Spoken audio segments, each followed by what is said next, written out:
Brilliance Audio presents the unabridged recording of How the Poor Can Save Capitalism, Rebuilding the Path to the Middle Class by John Hope Bryant, performed by J.D. Jackson.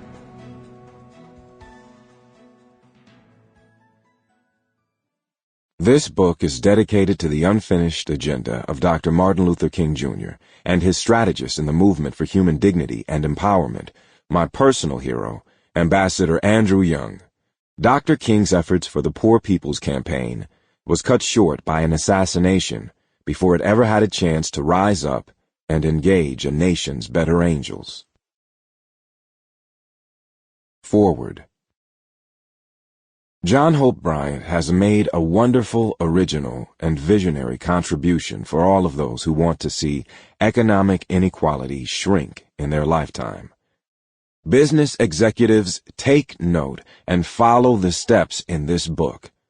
Every high school senior or college freshman should read this book, and every teacher who's teaching economics or religion also must read this book.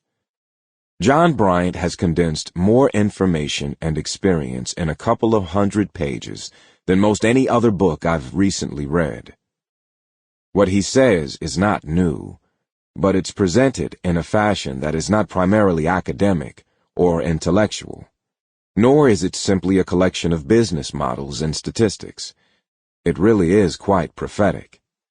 This book is in the tradition of John Maynard Keynes' The Economic Consequences of the Peace, written in 1919 and ignored until the Marshall Plan was proposed in 1947. It is in the tradition of University of Michigan professor C.K. Prahalad, who wrote about the fortune at the bottom of the pyramid. It is in the tradition of Muhammad Yunus, the poor people's banker, and the Grameen Bank experience in Bangladesh. And John reminds us most of all that America is a summary of all of these economic thinkers, as well as the vision of Isaiah springing with hope eternal from the ashes of a destroyed Jerusalem. John Bryant used to worry me to death, and then suddenly I realized it was not worry. It was a warning. He was calling me to life, and he was calling me to realize that one cannot afford to slow down or be tired, even after 80 years of struggle.